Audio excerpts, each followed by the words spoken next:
Welcome to Galactic Audiobooks, where humanity's greatest tales of resilience are told. My name is Max, and I'll be your guide through the story that unfolds today. Before we dive into this incredible journey, take a moment to subscribe. It's completely free, and it ensures you don't miss out on more thrilling stories like the one we're about to share. Let's get started. Part 1. The Last Defection. The decision was made without warning. Humanity, the great species that had once been the backbone of the Galactic Council, had simply withdrawn. No announcements, no fanfare, just an abrupt departure that left the galaxy in stunned silence. Admiral Torin Rao stood on the balcony of St. Eris Station, his broad, four-armed frame stiff with disbelief. His gaze drifted over the vast expanse of space, where the stars glittered like scattered jewels, but his mind was elsewhere, fixed on the now abandoned human embassy. It loomed in the distance, dark and hollow. Once a symbol of collaboration, it was now a silent witness to humanity's departure. 10,000 cycles of cooperation. Torin muttered under his breath, a bitter edge to his voice. Gone in an instant. Behind him, Zayla, his young Naxian assistant, shuffled nervously. Her three eyes flicked between the Admiral and the darkened embassy.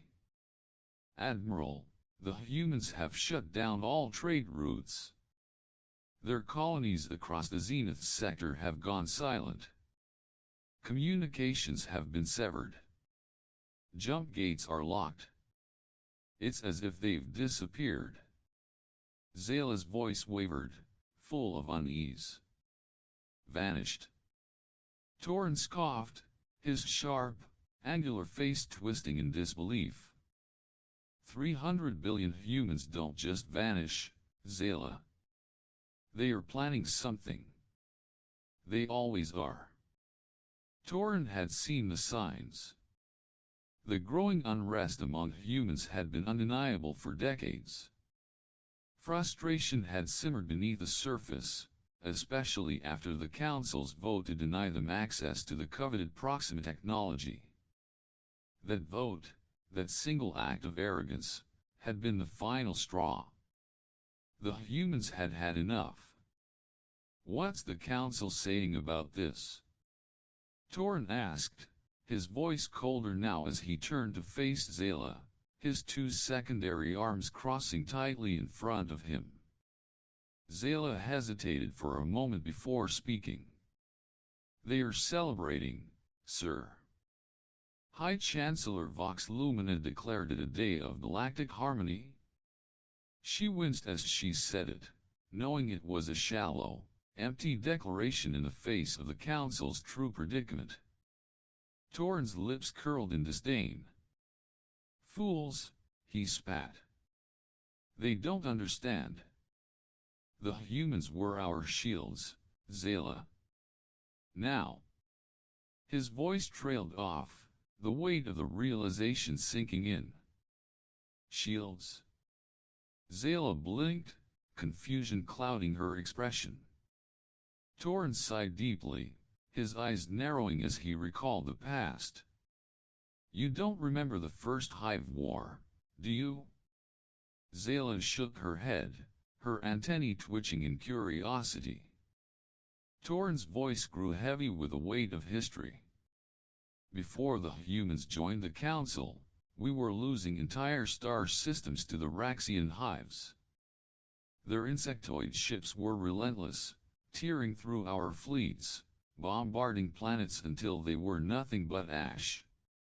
We were powerless against them, helpless in the face of their unyielding advance.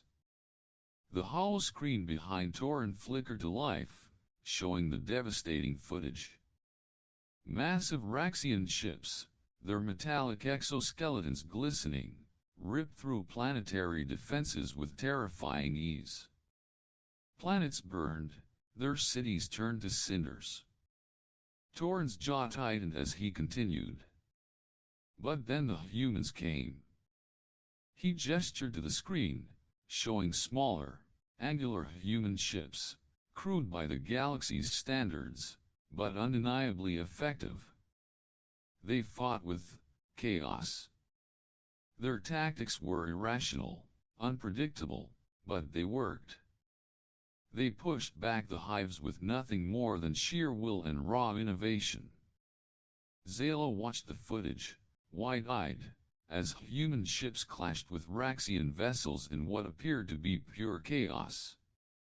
But the Raxians had been halted. It was the humans' unorthodox strategies that saved the galaxy from total destruction. They didn't just fight back, Torn continued, his voice filled with reverence. They saved us. And now, we've insulted them. And they're gone. Zala took a step back, her mind reeling. But the hives are contained. The humans haven't needed to intervene in centuries. Torn's expression darkened. The council thinks they are children, Zala. Dangerous, yes, but children. They don't understand what we've lost. The sound of an alarm cut through the silence, and Zala's eyes flicked to the display, her face blanching. The human embassy, it's going dark. Torn's heart sank. He knew what this meant. Send a message to my contacts in the outer sectors, he ordered quietly. Tell them to watch the borders. The humans may be gone, but something will fill the void they've left behind. Part 2, the Council's response, disbelief and denial. The Grand Council chamber erupted into chaos. Representatives from countless species, each with their own motives, clashed in heated debates. The tension was palpable, the room vibrating with the energy of competing interests. High Chancellor Vox Lumina, a tall, crystalline figure, stood at the center of the chamber, her voice amplified by the chamber's systems. Order, she commanded, but her words did little to quell the storm of protests and accusations.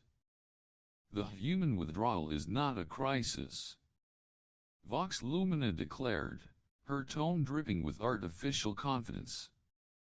It is simply an adjustment. One we have weathered before.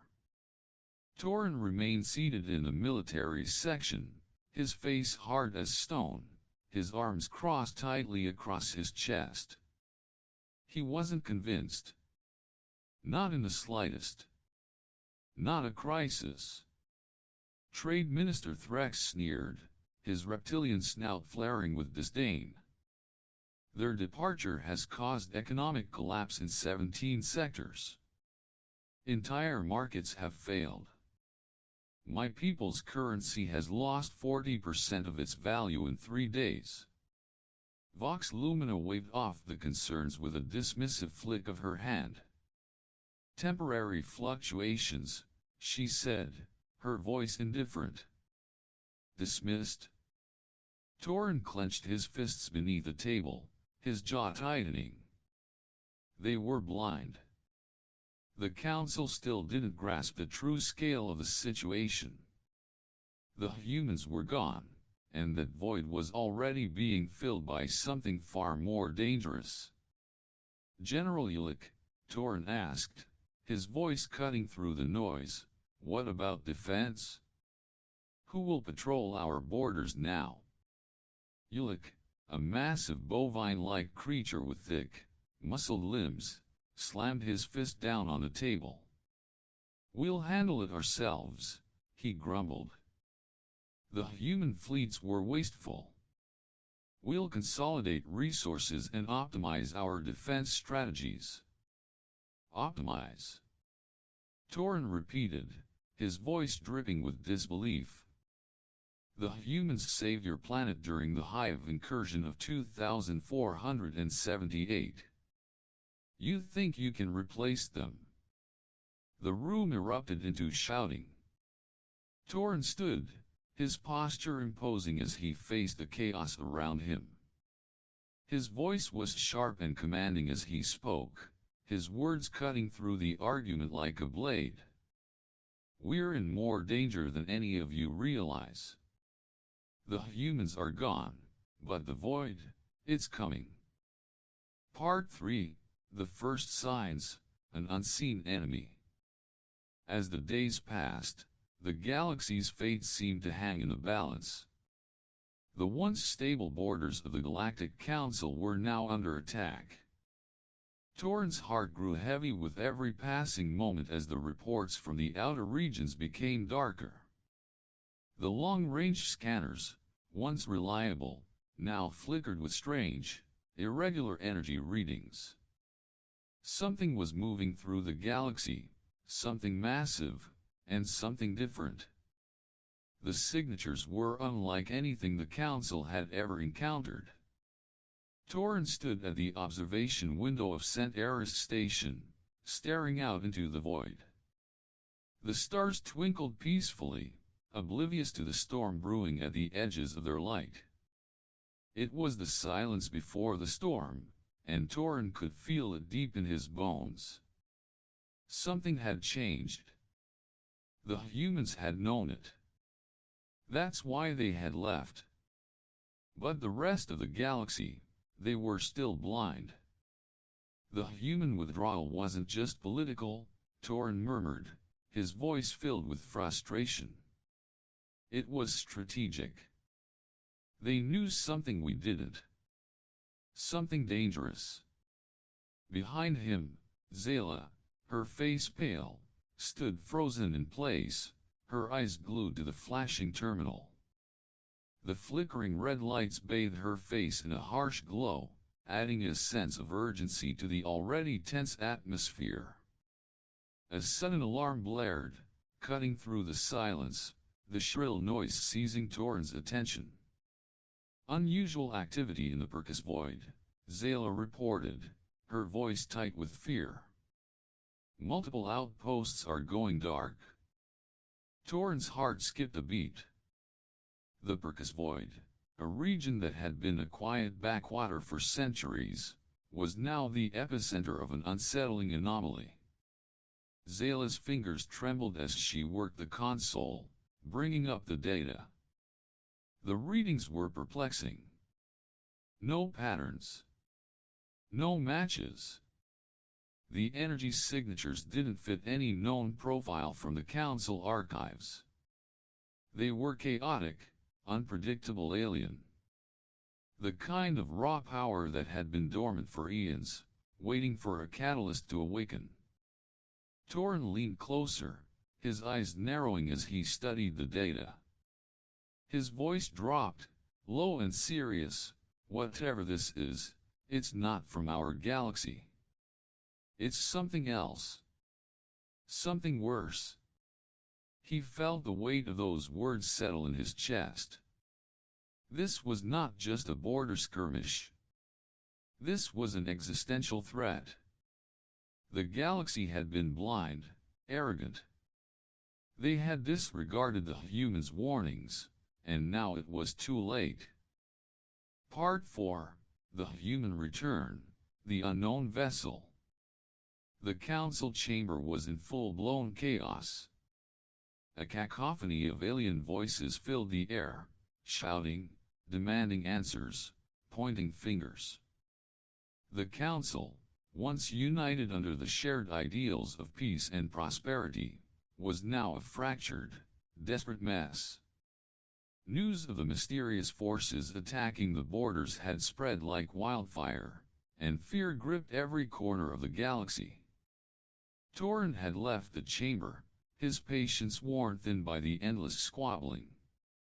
He convened with a select group of trusted allies, officers, scientists, and diplomats trying to make sense of the situation. The data was clear, the enemy was moving faster than anyone had predicted, and the council was too divided to act decisively. They needed help, and they needed it now. "We need to find out what's happening," Torrens said, his voice low but firm. His brow furrowed as he glanced at the holographic star map, where the once secure borders were now crumbling. "I've heard rumors of strange ships near the Percus Void. We have to get more information before we lose any more ground." Just as he finished speaking, a transmission came through, distorted and crackling with static. It was a distress signal, but the origin was unclear. Torrens' heart skipped as the image resolved, revealing a fleet of ships unlike anything he had ever seen. They were massive, larger than the largest dreadnoughts, and their design was geometric, sharp, and angular. They moved with impossible speed, tearing through the void with a purpose that sent a chill down Torrens' spine. "We've lost contact with 3 systems already," Zayla's voice came through, shaky with disbelief. "They're here. The void, it's real." Torrens' pulse quickened. The reality of the situation began to settle in. This was no longer a skirmish. This was an invasion, an unprecedented assault by a force that no one had anticipated. The human withdrawal wasn't just a political maneuver. They had known, they had seen this coming. Torrens' mind raced, the pieces clicking together. They couldn't fight this alone. Not with the Council fractured and divided. The galaxy needed something more. They needed humanity. The humans had always been the unpredictable force, the ones who saw the world in a way no one else could. They had saved the galaxy once before, and now, it seemed, they were the only hope left. "We need the humans," Torren muttered, his voice grim as the transmission from the strange fleet continued to broadcast on the Council's emergency channels. "We need them, and we need them now." Part 5, The Search, the Human Confederation. The small fleet, led by Admiral Torren, silently cut through the black void of uncharted space. The silence aboard the bridge was almost suffocating. The hum of the engines, the faint click of consoles, and the occasional creak of the hull were the only sounds breaking the stillness. It had been days since they set out to find the humans, days filled with mounting tension, uncertainty, and a creeping sense of desperation. Every light that flickered on the navigation panel, every unmarked sector they crossed, deepened the feeling that they were venturing into the unknown, a place where nothing was as it seemed. Torren's gaze was fixed ahead, his mind spinning through the possibilities. They had no idea where the humans had gone, no idea if they would even find a trace of them. But something gnawed at the Admiral's gut. The humans had been more than just allies. They had been their shield, their innovators, and their saviors when no one else dared to act. Yet now, humanity had withdrawn, and Torren couldn't shake the feeling that they were about to find something much larger than just the humans. They were about to find what humanity had been preparing for. After several more days of aimless searching, the ship's sensors picked up an anomaly, a faint signal, a relic from the past. They followed the coordinates, and as the signal grew stronger, their hope ignited. And then they saw it. A probe, old and battered, floating in the emptiness. Its sleek design, though weathered by time, was unmistakably human. The distinctive eagle insignia, faded yet still discernible, was like a beacon in the dark, a symbol of Earth, of humanity's reach and resilience. Torren's heart skipped a beat as he watched the small craft drift. He could feel the presence of humanity, even in this abandoned relic of the past. His eyes narrowed, wondering if this was some kind of message. He activated the communications system, and the screen blinked to life, displaying the grainy image of the probe. Suddenly, a voice came through, cold, yet filled with a wisdom that seemed to echo across the ages. "This is Admiral Maya Rivera of the Human Confederation. You've come to us at last." The voice felt like a spark in the dark, and Torrens' breath caught in his throat.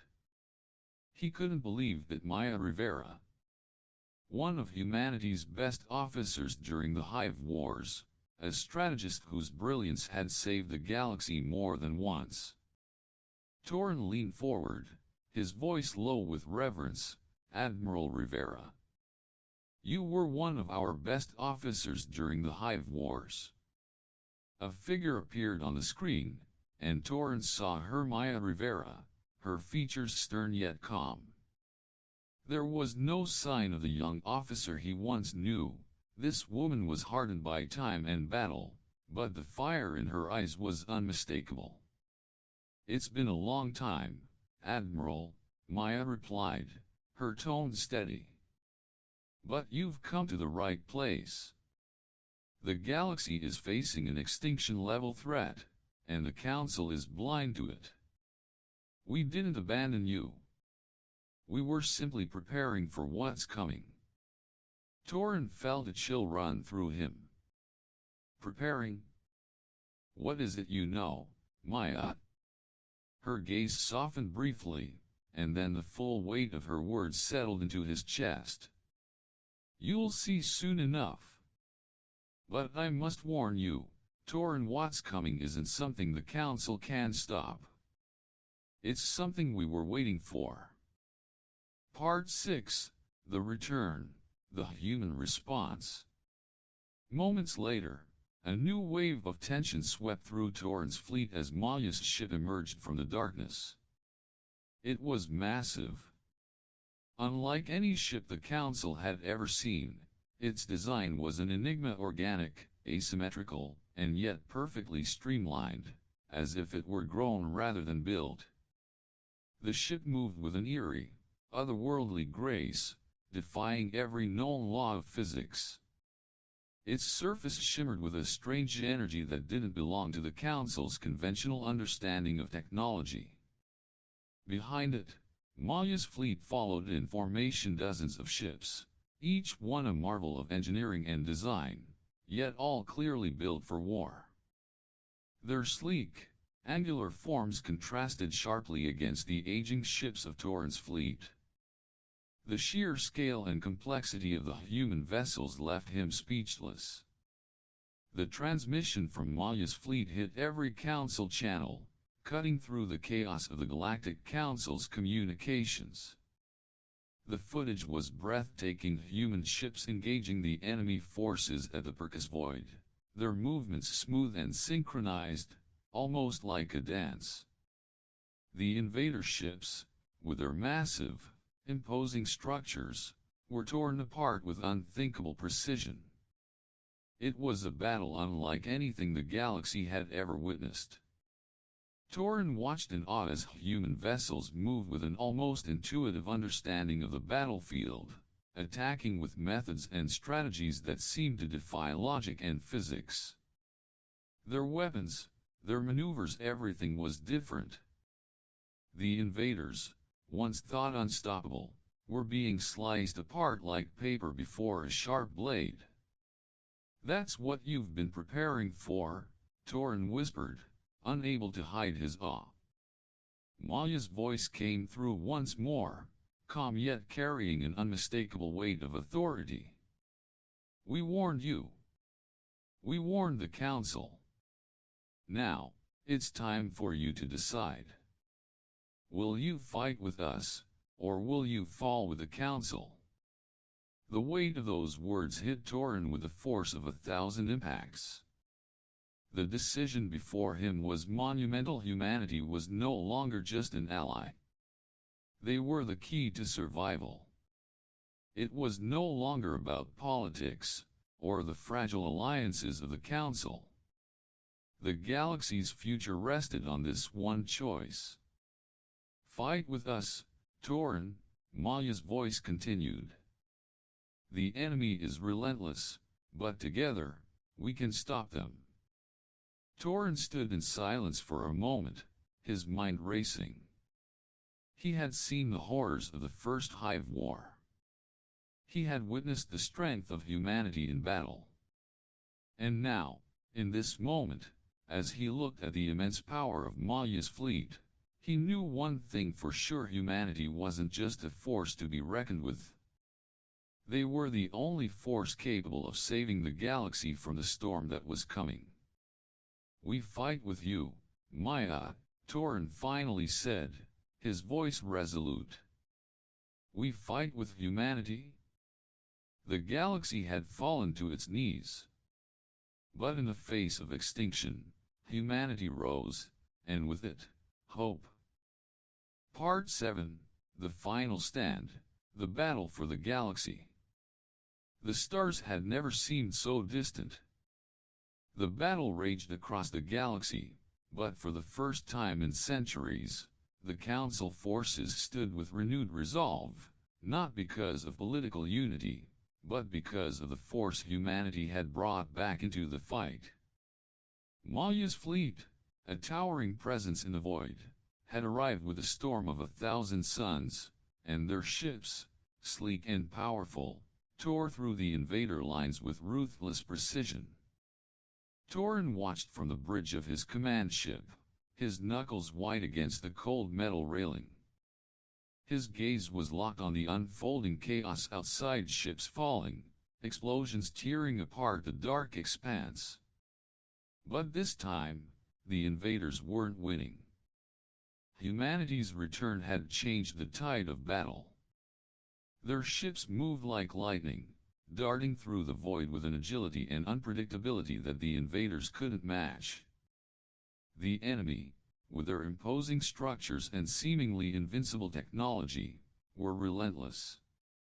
But as Torin watched the human fleet surge forward, weaving through the battle like predators in a hunt, he realized something crucial: the invaders had superior technology, but they lacked what humans had in spades: ingenuity, adaptability, and the relentless will to survive. Humanity wasn't bound by the same strategies, the same rigid formations the Council had followed for millennia. They didn't fight like the others. They didn't need to. They had learned to think outside the box, to find solutions where others saw only defeat. Every human ship in the fleet was a symbol of that: chaotic, beautiful, and terrifying in its own right. With each passing moment, the invaders' grip on the galaxy weakened.